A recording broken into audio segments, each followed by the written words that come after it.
오늘 함께 살펴볼 하나님 말씀은 요한복음 1장 1절부터 14절 말씀입니다. 태초에 말씀이 계시니라. 이 말씀이 하나님과 함께 계셨으니 이 말씀은 곧 하나님이시니라. 만물이 그로 말미암아 지은 바 되었으니 지은 것이 하나도 그가 없이는 된 것이 없느니라. 그 안에 생명이 있었으니 그 생명은 사람들의 빛이라. 빛이 어둠에 빛이 돼 어둠이 깨닫지 못하더라. 하나님께로부터 믿으심을 받은 사람이 있으니 그의 이름은 요한이라.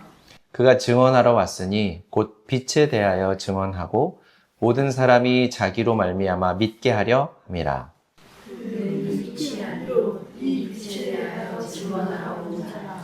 참 빛, 곧 세상에 와서 각 사람에게 비추는 빛이 있었나니 그 세상에 계셨으며 세상은 그로 말미암아 지은 바 되었으니 세상이 그를 알지 못하고 자기 땅에 오매 자기 백성이 영접하지 아니하였으나 영접하는 자 곧 그의 이름을 믿는 자에게는 하나님의 자녀가 되는 권세를 주셨으니 이는 혈통으로나 육정으로나 사람의 뜻으로 나지 아니하고 오직 하나님께로부터 난 자들이니라. 말씀이 육신이 되어 우리 가운데 거하심에 우리가 그의 영광을 보니 아버지의 독생자의 영광이요 은혜와 진리가 충만하더라. 아멘. 여러분, 살면서 혹시 어떤 대상에 완전히 압도당한 경험이 있으신지 묻고 싶습니다. 화면에서 보시면 장엄한 이 자연 광경 앞에 서보신 경험이 있으실 거예요.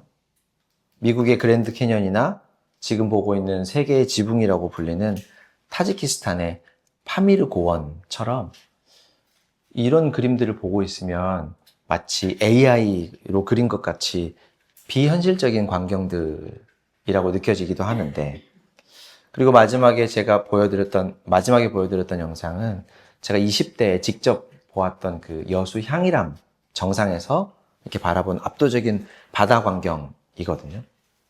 끝이 보이지 않고 한눈에 다 들어오지 않는 자연의 장엄한 광경을 이렇게 마주할 때면, 야, 참 자연은 크고 나는 참 작구나. 시쳇말로 우리 인간은 한낱 먼지와 같은 존재가 분명하구나. 이런 생각이 저절로 들게 되는 것 같아요. 오늘 우리가 살펴볼 요한복음 1장 1절부터 14절 말씀과 주기도문의 마지막 구절이죠. 나라와 권세와 영광이 아버지께 영원히 있사옵나이다 라고 하는 문장은 마치 이 장엄한 자연 앞에 한없이 작아지는 우리 모습처럼 영원하신 하나님의 나라와 권세와 하나님의 영광 앞에서 우리의 존재가 얼마나 작고 미약한지를 깨닫게 하는 부분이에요. 주님께서 가르쳐 주신 기도문을 우리가 지금 지난주까지 6번, 오늘 이제 7번째 여러 차례에 걸쳐서 살펴보고 있습니다. 앞선 내용들이 우리가 하나님께 구하는 기도의 내용이었다라고 한다면 오늘 배우는 이 마지막 내용은 기도라기보다는 찬양에 가까워요. 그래서 우리가 흔히 송영, 하나님께 영광을 보낸다, 영광을 돌려드린다 라고 하는 송영이라고 부르는 부분입니다. 실제로 이 구절은 마태복음 6장, 우리가 읽었던 6장 본문에는 있지만 누가복음 본문에는 없어요. 그 이유가 뭘까 하면 예수님 당시의 유대인들은 기도를 다 마친 후에 나라와 권세와 영광이 아버지께 영원히 있습니다 라는 구절로 의례의 기도를 마치는 관습, 습관들이 있었거든요. 예수님도 모두가 아는 이 관습 같은 마지막 부분을 굳이 말씀을 하시지 않았던 것으로 예상을 해요. 근데 유대인이 아니었던 누가는 이 관습을 기록하지 않았지만 유대인이었던 마태는 기도 후에 너무나도 당연한 마침, 기도의 마침 구절이라고 할 수 있죠. 이 구절을 자연스럽게 추가해서 기록해 놓은 것이죠. 두 복음서의 내용을 어느 한쪽이 맞고 어느 한쪽은 틀리다 뭐 이런 것을 가리기보다는 서로 보완해서 더 풍성하고 온전한 신앙의 의미를 우리가 알아가는 것이 유익한 일이겠죠. 자, 오늘 우리는 이 주기도문의 송영, 나라와 권세와 영광, 그리고 영원이라고 하는 네 가지 개념을 중심으로 마치 영화, 옴니버스 영화처럼 하나로 쭉 꿰어서 한번 살펴보려고 합니다. 자, 올해 한 해 동안 우리는 하나님의 나라의 다양한 모습을 우리가 살펴보았기 때문에 나라에 대한 기본적인 개념은 여러분들이 어느 정도 이해를 하시고 있을 거라고 생각합니다. 오늘은 시야를 조금 좁혀서 예수님 당시에 이 기도문을 배우고 있던 사람들에게 나라라고 하는 말이 어떤 의미를 가지고 있었을까를 한번 생각해 보려고 해요. 당시 사람들에게 나라라고 하는 말을 하면 가장 먼저 떠오르는 것은 자신들을 지금 통치하고 있는, 식민 통치하고 있는 로마 나라, 로마 제국, 그리고 회복해야 할 우리네 나라, 이스라엘 정도가 아마 나라라는 말을 들으면 가장 먼저 떠오르는 나라의 개념이었을 거예요. 이런 나라들은 모두 다 왕이 다스리는 나라였고, 나라는 곧 왕의 소유로 여겨졌습니다. 그리고 심지어 백성들의 생명까지도 왕의 것으로 생각하던 시대가 바로 이 당시였죠. 지금 우리가 살고 있는 시대는 주권재민이라고 해서 나라의 모든 주권이 국민에게 있다라고 하죠. 하지만 당시만 해도 온 나라, 전 세계 모든 나라는 모두 왕의 소유였어요. 모든 주권은 왕의 것이었죠. 심지어 나라의 백성들까지, 그들의 생명까지도 왕의 것으로 생각했습니다. 그런데 예수님의 가르침 아래 있던 하나님 나라의 백성들이 온 나라가 왕에 있는 것이 아니라, 로마 제국의 로마의 황제에게 있는 것이 아니라 하나님께 있다. 이 모든 것이 다 하나님의 소유다라고 외치며 기도했던 거예요. 그러니 이 말만 놓고 보면 유대인들은 왕에 대해서, 황제에 대해서 반역을 꾀하고 있는 무리가 되는 것이죠. 체제 전복적인 말이 바로 이들의 고백이었던 거예요. 일종의 반국가 세력이었던 거죠. 이것만 보아도 당시 유대 땅을 다스리던 로마인 총독 빌라도가 예수님을 로마 황제에 대한 반역자로 처형할 빌미가 충분해 보이죠. 하지만 하나님의 나라와 그 백성인 그리스도인은 세상 권력을 가지려고 탐하는 사람들이 아닙니다. 힘과 권력으로 세상 나라의 권력을 빼앗거나 왕의 자리, 가장 높은 권력의 자리에 앉으려고 하는 사람들이 아니에요. 예수님은 십자가에서 죽으시기 전날 밤 로마 군인들에게 잡히셨죠. 예수님은 힘이 없어서 그들에게, 로마 군인들에게 잡히셨던 것이 아니에요. 예수님께서는 세상 어떤 나라의 왕이 가지고 있는, 소유하고 있는 군대보다 더 강력하고 더 많은 수의 천군 천사를 거느리고 있는 온 우주의 왕이십니다. 하지만 예수님께서 이 땅에 전하시고 세우실 나라는 로마가 세웠던 나라처럼 군대의 군사력과 권력으로 세운 나라가 아니에요. 당시 로마 제국은 팍스 로마나라고 해서 로마의 평화라는 말을 주창했어요. 온 세계가 자신들의 힘과 무력에 의해서 평화를 유지해 나간다라고 여겼던 것이죠. 자신들에게 굴복하는 식민지는 자유를 최대한 보장해 주었지만 거스르는 나라는 흔적도 없이 쓸어버리는 방식이 바로 로마의 방식, 팍스 로마나의 방식이었어요. 매우 역설적이게도 전쟁과 무력을 통해 평화를 준다라는 것이 로마의 평화 방식이었던 거예요.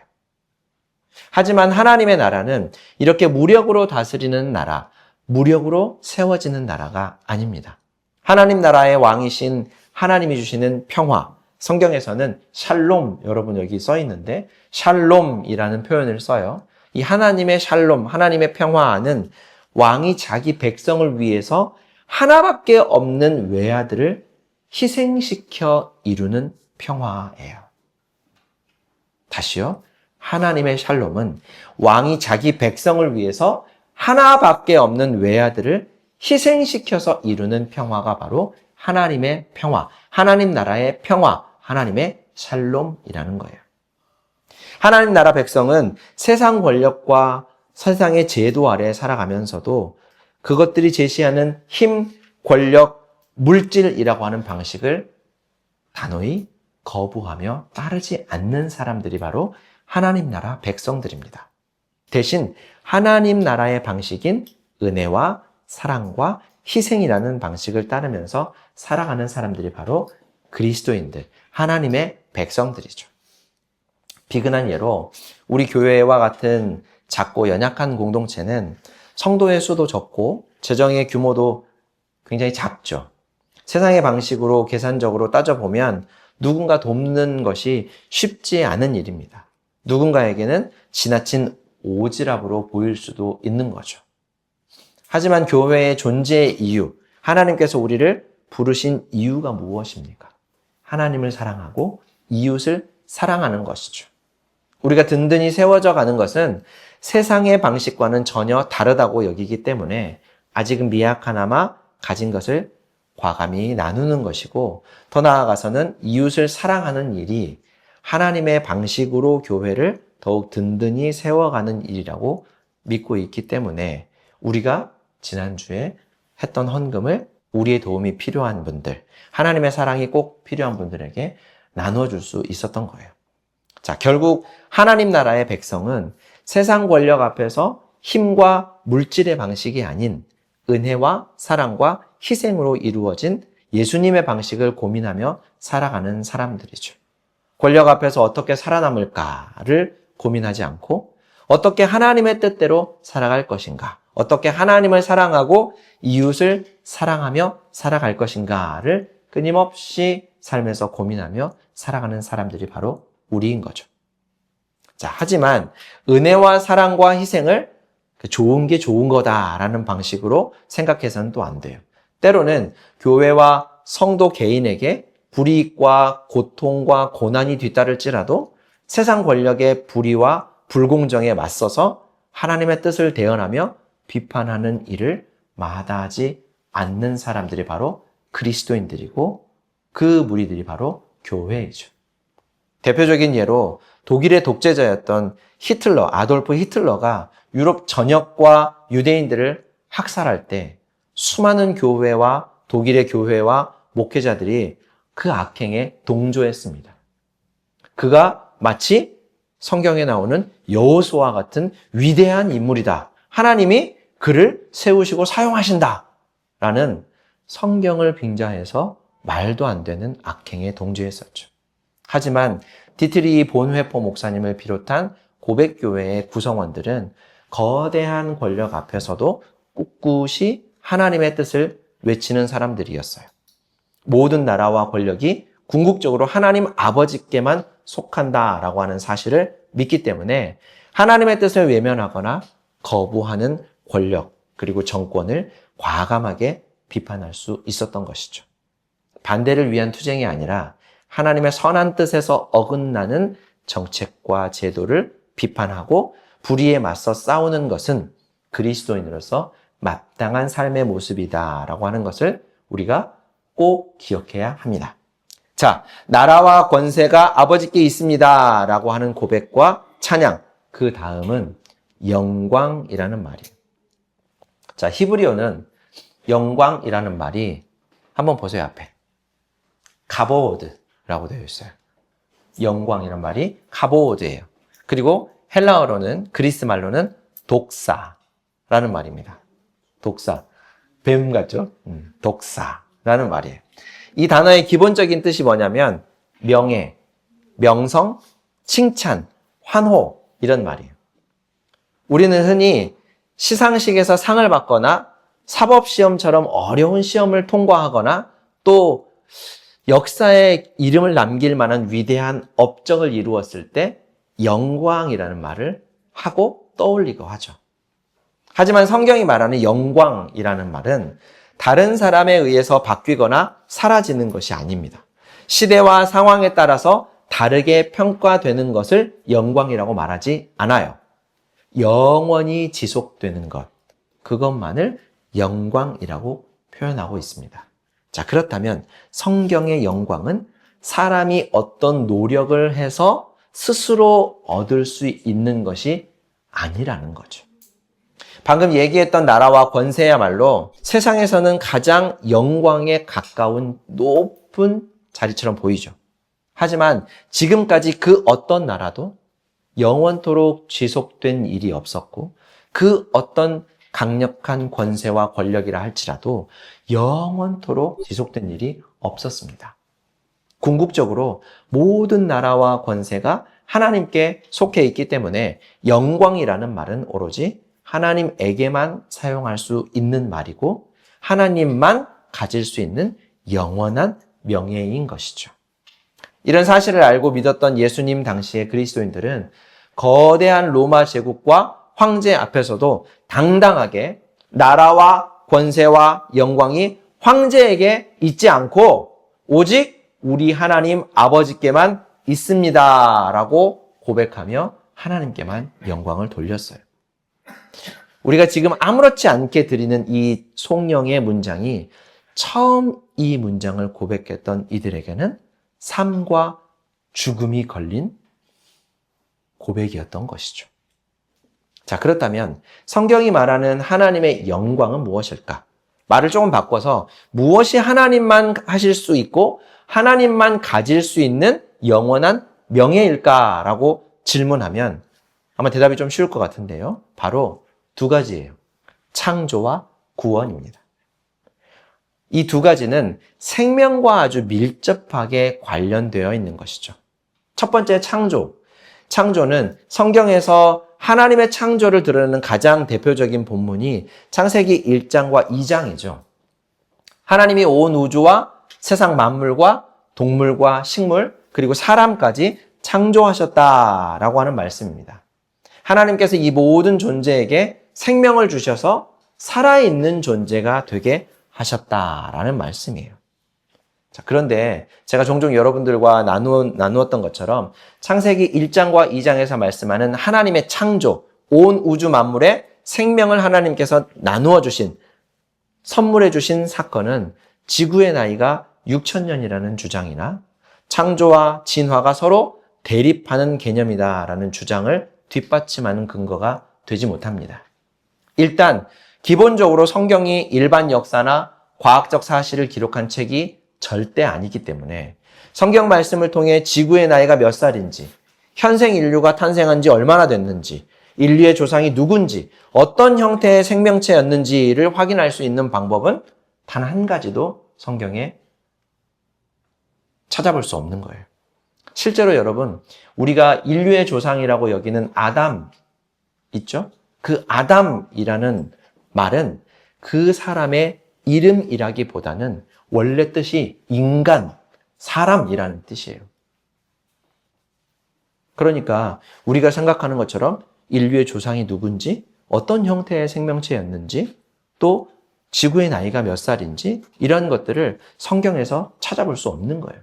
하지만 딱 한 가지는 감히 단언할 수 있는데 성경은 하나님의 나라와 예수 그리스도를 통해 이룬 구원을 말씀하고 있는 책이라고 하는 사실이에요. 성경을 공부하면 할수록 오히려 이 명제는 더욱 견고해져 가는 것 같아요. 성경에서 이 사실 외에 다른 정보와 지식을 누군가가 얻는다면 그것은 하나님이 성경을 우리에게 준 목적과는 전혀 다르게 성경을 읽고 사용하고 있다라는 겁니다. 하나님 외에는 어떤 존재도 온 우주와 만물, 생물과 사람에게 생명을 주어 창조할 수 없다라고 하는 것. 그래서 창조는 하나님의 영광을 나타내는 일이다라는 것이 성경의 강력한 주장입니다. 자, 둘째로 구원이에요. 구원 역시 죽어가는 생명을 다시 살린 일이 바로 구원이기 때문에 생명과 아주 밀접한 관련을 가진 하나님의 일이고 하나님의 영광을 고스란히 담고 있는 일이죠. 얼마 전에 영화의 한 장면을 보다가 주인공이 모래 구덩이에 막 이렇게 빨려 들어가는 것을 봤어요. 옆에서 제 아내가 그걸 같이 보다가 저런 상황에는 어떻게 해야 되는 거야? 어떻게 빠져나와야 돼? 이렇게 물었는데 대답할 겨를도 없이 모래 구덩이 바깥에서 누군가가 밧줄을 던져서 주인공을 건져주는 것을 봤어요. 맞죠?